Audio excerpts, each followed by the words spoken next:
Buenas tardes, hacemos nuestro ratito de oración en este día celebrando a Santa Lucía, patrona de los no videntes y a quien le pedimos por todas las que llevan su nombre y también por quienes tengan problemas en su vista, problemas de salud. El pasaje que compartimos está en el capítulo 21 del Evangelio según San Mateo. Jesús dijo a los sumos sacerdotes y a los ancianos del pueblo: ¿qué les parece? Un hombre tenía 2 hijos y dirigiéndose al primero le dijo: Hijo, quiero que hoy vayas a trabajar a mi viña. Él respondió: no quiero, pero después se arrepintió y fue. Dirigiéndose al segundo le dijo lo mismo y éste le respondió: voy, Señor, pero no fue. ¿Cuál de los 2 cumplió la voluntad de su padre? El primero, le respondieron. Jesús les dijo: les aseguro que los publicanos y las prostitutas llegan antes que ustedes al reino de Dios. En efecto, Juan vino a ustedes por el camino de la justicia y no creyeron en él. En cambio, los publicanos y las prostitutas creyeron en él. Pero ustedes ni siquiera al ver ese ejemplo se han arrepentido ni han creído en él. Palabra del Señor. Jesús dirige esta parábola a los ancianos y a los sacerdotes, es decir, a las personas consideradas las más importantes, los referentes en lo que hace a la vida religiosa, a la relación con Dios, al cumplimiento de la voluntad de Dios, con esta parábola que termina siendo un duro reproche para ellos y en el mejor sentido una advertencia por la cerrazón de sus corazones que no supieron o no quisieron escuchar a Juan el Bautista.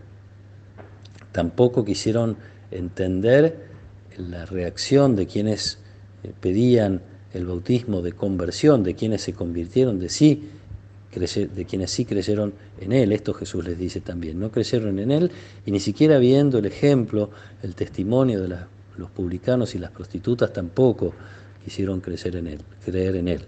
La misma cerrazón que tienen con Jesús, con el mensaje de Jesús, para esta cerrazón se escudan por lo pronto en la fama que tienen de ser precisamente los referentes, los más importantes, pero eso les permite alimentar una soberbia tal que ellos se ven como los demás lo ven, como los más importantes y los referentes, y terminan con esta actitud condicionando a Dios. Esto es lo terrible. Terminan entendiendo que ellos pueden distinguir cuándo las cosas son de Dios y cuándo no son de Dios. Justo es la actitud opuesta que encontramos el domingo en Juan el Bautista. Juan el Bautista no entiende el mensaje de Jesús después de haber llamado a la conversión y de algún modo de haber amenazado con la inminencia del juicio. No entiende que Jesús no está juzgando, sino está abriendo a los hombres las puertas de la misericordia de Dios. Pero Juan el Bautista lo que hace es entender que tiene que preguntar. Entonces manda a sus discípulos, como decía el domingo, hace su propio proceso de conversión.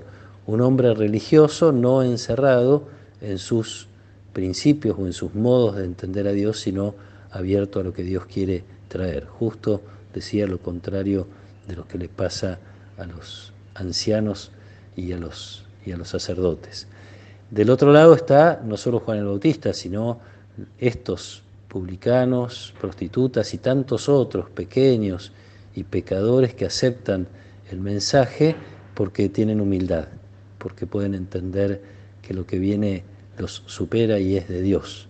Y entonces, como quien dice, ya no hay más que cuestionar, como la Virgen, que se haga tu voluntad sin ningún obstáculo en el corazón. Algo que lo hemos escuchado enseñarnos a Jesús en el Padre Nuestro, algo que lo hemos escuchado de una manera mucho más entrañable, mucho más de adentro, rezar en el huerto de los olivos: si puedes, aparta de mí este cáliz, pero que no se haga mi voluntad. Y apoyado en esta imagen, entonces, me parece pensar y compartir, existe la posibilidad de que en algún momento seamos el hijo rebelde, el que dice no quiero. No porque no queramos hacer la voluntad de Dios o apartarnos de los mandamientos, sino porque nos cuesta entender la voluntad de Dios. Hay momentos de dolor, momentos de sufrimiento, situaciones que no queremos abrazar, y entonces nos puede pasar lo de Jesús. Si puede pasar este cáliz, que pase, pero en algún punto volvemos con la gracia de Dios, a confiar en que su voluntad es lo mejor, y entonces tratamos otra vez de reconciliarnos con la voluntad de Dios y después de haberle dicho no quiero, decirle sí, o en todo caso ir y hacer la voluntad de Dios, o en todo caso abrazar, aceptar, permitir que Dios obre en nuestra vida como a Él le parezca, a pesar de nuestros sentimientos y de nuestras rebeldías.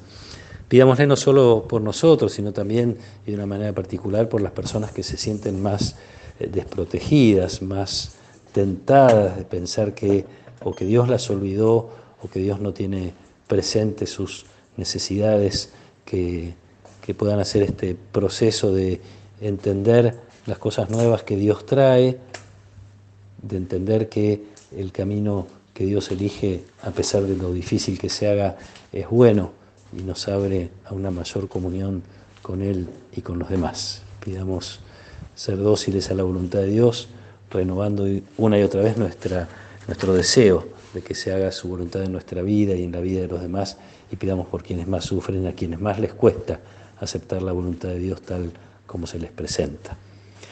Que el Señor nos acompañe en esta tarde, nos proteja y nos bendiga, en el nombre del Padre, y del Hijo, y del Espíritu Santo. Amén.